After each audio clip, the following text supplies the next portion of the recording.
Good evening, everybody. It's about 78 degrees or so here in Florida. I'm sorry to everybody else. Today I want to talk about something that I've been thinking about a lot that is a problem with I think, a little bit of the atheist mindset as I've seen it on YouTube. I'm going to talk a little bit about confirmation bias and when it's appropriate, I think, to show derision, and when it's kind of not. So I decided to make this video after watching about a couple-minute clip of a Dane Cook special, and I'm going to be talking about a few different videos. I'm going to provide links to each and every one of them below, and I encourage you to watch them all. Now, Dane Cook is telling a joke in this particular bit about meeting an atheist, and the atheist had sneezed on him very rudely.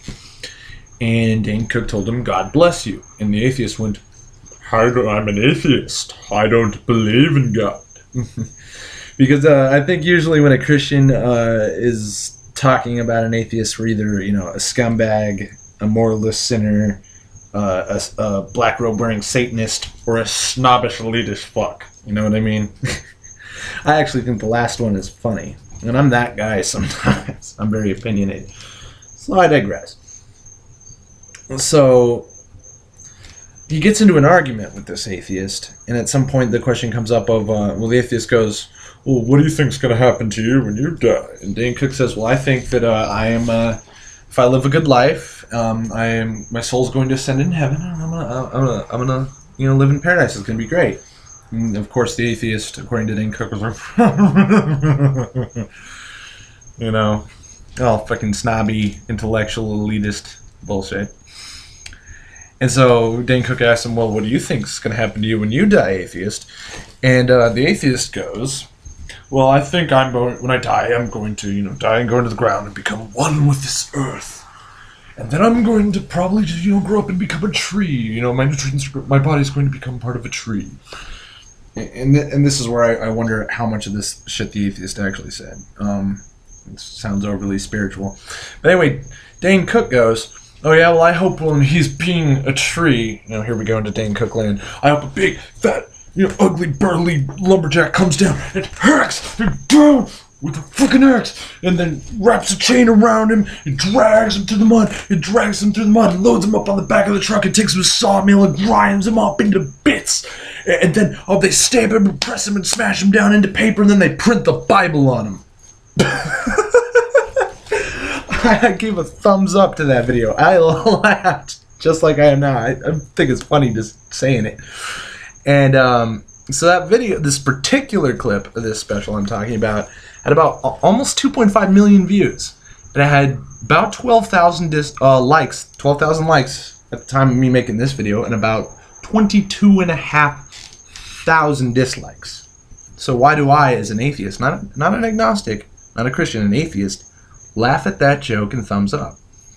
Well, I kind of have a thick skin, and I can take a step back because I don't believe in taking things personally as an atheist. I think one of the major problems that atheist bloggers kind of start to have after a while is getting really emotionally invested in all the stuff that Christians say, because really, whenever they say something that's offensive, ignorant, stupid, or personally an attack against you, where they're coming from is ignorance, and everything that they're defending is a myth. It's bullshit. So I find it, I guess, maybe easier than the next guy to not take it personally. And honestly, when you look at that, because I love stand-up comedy, when you look at that as a stand-up comedy bit, it's funny.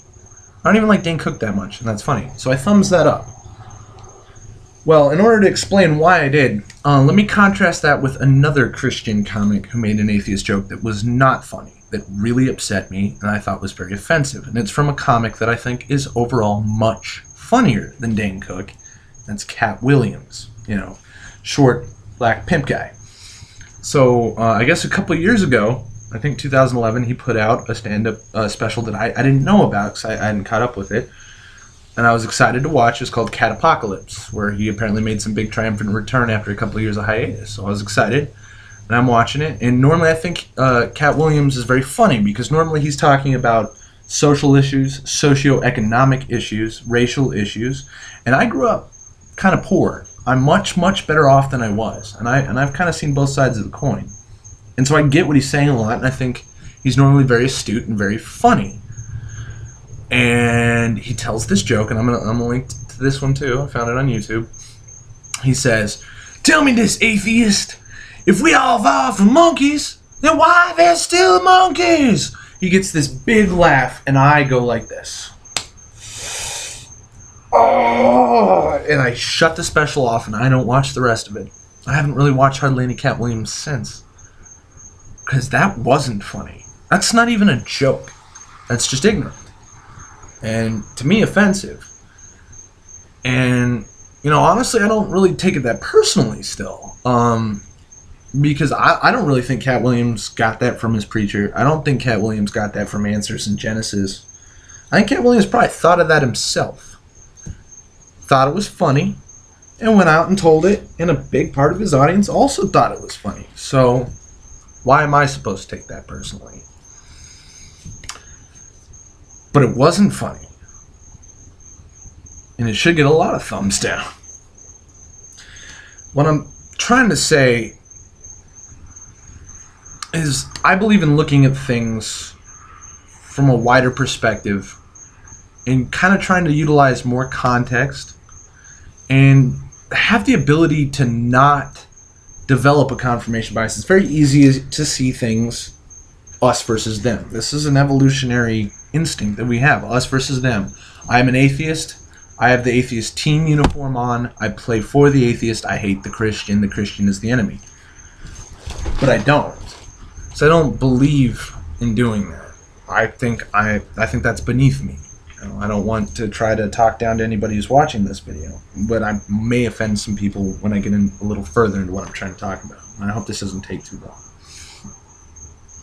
I don't think that anybody is immune from getting really emotionally and personally invested in an argument. And it's easy to see things as a battle. And there are times and places to be very invested. But it's too easy to be in the middle of a discussion at the individual level and get invested as if we are at the macroscopic level of, you know, I am very serious and I get very angry when it comes to education and teaching creationism in schools, things like that. I get very serious about the separation of church and state.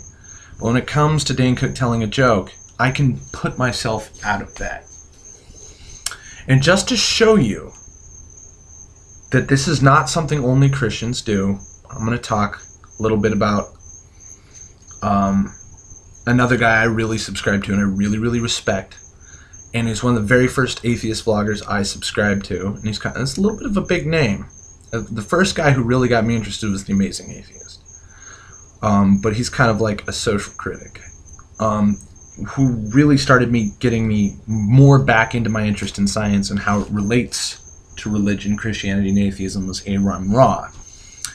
He's a guy who can stand up in front of a teleprompter like a college professor, and I will watch all of it very eagerly and love all of it. But very recently, only a few months ago, he put up a video titled Reconsidering Norms. And it was apparently given, I think, the Sexy Secular conference somewhere. I'm not very familiar with the conference scenes. And I'm kind of like a layman on the outside looking in, and I kind of value that perspective. I think it takes me out of this personal, taking everything personal zone that I've been talking about. Now, from what I saw the thumbnail, and when I clicked on it and read the description box, I thought Aaron Ra was going to be talking about how he grew up in Texas. And I lived in Texas for 4 years. I was not exposed to the really bad Texas that he was anywhere near as much, but it was around. I didn't like it. And yeah, for the first kind of third of this 47-minute video, he was talking about how he had to come to grips with his preconceived notions, his prejudices, you know, where he had a couple experiences with I think a gay guy once or twice, and he reacted with fear and dread and anger, and then he had to take a step back and look at that. Like, why do I hate gay people, it's because I've been taught to. I have no other reason but that. And it was very interesting. That was for about 15 minutes. And somewhere around that mark, he said something along the lines of, I know I'm about to lose a lot of subscribers here, but... And then he went on a 30-minute modern feminist rant in my jaw. This was me for like 30 minutes. Because he was spouting off logical fallacies, bullshit, black and white reasoning, circular reasons. He even went as far to say the most dreaded, the worst thing I'd ever heard come out of his mouth. Stunned me. Says there's a word for somebody who cares about equality. It's called feminist. No way, run raw. Fucking idiot. It's called egalitarian. I was just blown away. No. This guy, who's such a serious scientific thinker, who I think is kind of carrying the torch from the Richard Dawkins and the Carl Sagans of the world, had just said something so mind-blowingly fucking stupid and wrong and ignorant. And he went on and on and on. And you could hear the applause and clapping starting to sound more like just girls and just a few people in the front row. And I was just like... And he was literally just kept going on, you know, like Peasy Meyer style. And I was wondering, man, is this... Because, I mean, I'm going to have to split hairs here a little bit. And have to talk about that thing that's been a big, ugly fucking mess for the past about 3 years, Atheism Plus and Free Thought blogs. Okay? I have not been very invested in that stuff. I came in to this game way after that stuff. However, I'm friends with and have talked with and watched a lot of videos of people who are very invested in that stuff. You know, the Thunderfoots and the Amazing Atheists and the Matt Dillahunties and stuff, and people on a bunch of different sides of that issue. And I know that it costs a hell of a lot of infighting, and not just about the feminist thing. Now, what do I think about modern-day feminism? I don't think it's real feminism. I think, from what I know of psychology, it's projection. It's self-victimization. It's us versus them mentality. It's dogmatism. It's very vicious in its execution. You know, Free Thought blog guys, when they disagree with somebody, they ban them. They excommunicate them, and then they write essays full of slurs. Lots of cursing, fucking asshole, slime bowl, douchebag, stupid ass. You know, stuff I don't want to hear said about me, and I don't really want to say about people I don't like, even people I hate and severely disagree with. And I fully disagree with that. I don't believe there's such a thing as rape culture. We do have something of a patriarchal society. However, it's not a Machiavellian, purposeful patriarchal society. There's sociological, psychological, and historical reasons for the current state where there is some inequality between sexes. And not just men over women. There's some women over men in legal issues. You know, there's a lot of domestic violence, women against men. It goes severely underreported because of social pressures, you know, stuff like this. I don't want to go too far into this, but my stance on the Rebecca Watsons and the Anita Sarkeesians of the world is they're full of shit, and they're wrong. And what valid points they have are few and far between, and mired in self-interested, selfish, and thoughtless, and biased, and dogmatic bullshit. Okay? And so I see Aaron Ra, a hero of mine, spouting this shit off. So let's try to wrap this up. And I ended up subscribing to an interesting guy. I don't know how well I can recommend him because it's hard for me to follow his material because it's always in response to blog posts and stuff, and a lot of it's talking about stuff I don't like. But the guy, I really like the way he thinks and the way he talks, is Justicar. I think he's worth subscribing to. Did a 30-minute deconstruction of what the fuck Aaron Ra, and I ended up subscribing to him just from watching his response, which I will also link here below. And I even commented and I said, Aaron Ra, bro, I am not going to unsubscribe to you. I still respect you, but you are wrong, and you should really listen to Justicar in his response, because I couldn't have said it better. And you should be ashamed of yourself. And I think Justicar has shamed you. And you should watch. And, you know, guy's got, you know, Aaron Ross got 450,000 subscribers, as if he's going to respond to me personally. Or if he's even going to bother watching. But a scientist, dude, you know, I don't know exactly what the title of his, but he's a taxonomical specialist, you know, knows the whole genealogy thing, phylogeny.